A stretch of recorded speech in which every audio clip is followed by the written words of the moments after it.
So you've talked about inefficiencies in both portfolio management and research. Can you elaborate a little bit on that? Yes. What has happened in the last 30, 35 years is we've become much more specialized and siloed, certainly on the research side. So when I started in the business, maybe one analyst did all of industrials. Now you'll have 5 to 10 analysts picking apart the various spaces within industrials. That's what they focus on. And they focus very deeply into these companies and industries, and they're very focused on this quarter and next quarter. We are focused on disruptive innovation that cuts across economic sectors. Because there's so much of a siloing activity that's taken place because of how our industry has evolved, if a disruptive innovation is cutting across sectors, the odds are we are going to find it before these analysts do. We are looking for it. So we think that the inefficiencies in the business are disruptive innovation is not priced correctly because people don't understand how big the ultimate opportunities are going to be. They're not sizing the opportunity. They're not analyzing the disruption. So 100 PE frightens them.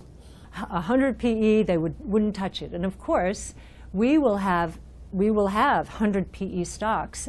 We were talking about Athena. Athena's in both our genomic revolution theme and in our WebEx.0 theme.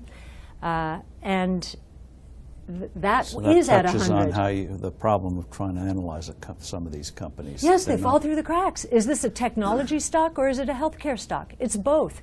Healthcare analysts don't want to follow technology stocks. Those are too high octane for them, right? The healthcare analysts are used to a highly regulated industry.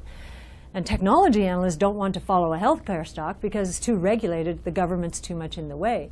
So you get these combinations like this, and people don't know how to price them, right? So Athena is at 100 times earnings.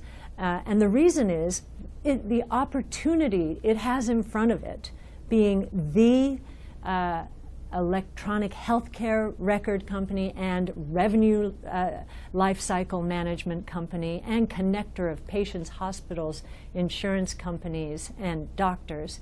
It is a huge opportunity that could be winner takes most. And well, that's one of the points you make, is that yes. If you're a leader on the leading edge and leading the charge, unlike the old adage, pioneers take the arrows, yes. You say they become the lions, they eat it all. Yes, they can. If they're the visionary, I mean, that was true of Intel, it was true of Microsoft, Google, Facebook. I think it could be true of Athena.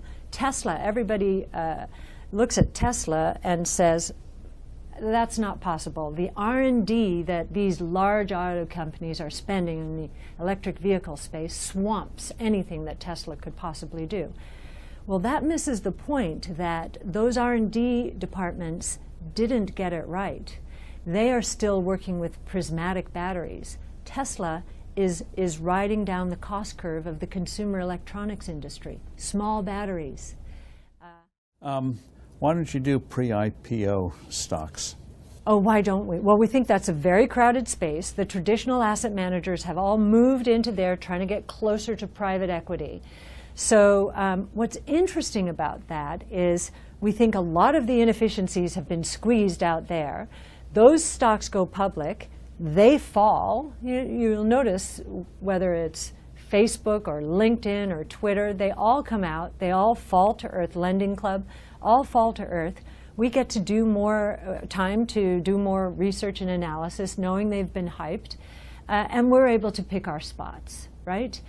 What I think people are also missing, talk about inefficiencies, the opportunities that are being created today are trillion-dollar opportunities. I often say, I think that Amazon is a trillion-dollar stock. It's $240 billion right now. Jeff Bezos has said that Amazon Web Services will be bigger than the retail services at some point in the future. So Right now, it's at a $7.5 billion run rate, Amazon Web Services. The retail is nearly $100 billion. That's a long way to go. What he doesn't tell you is this is going to be 4 to 5 times as profitable. So we're talking about a $240 billion cap company. I really believe Amazon owns infrastructure as a service. Others are trying to compete. Open source is trying to compete with OpenStack. There are probably going to be 2 players, but Amazon owns that space. This is a $1 trillion idea. I think people are missing that. And what they will, and you can talk about 100 PE. This is probably 200 PE. They've made very little money over the years because they've reinvested against these fantastic opportunities. And those companies who have not invested are not going to be the winners. The companies that have been invested, that have these enormous multiples seemingly right now, are going to be the winners.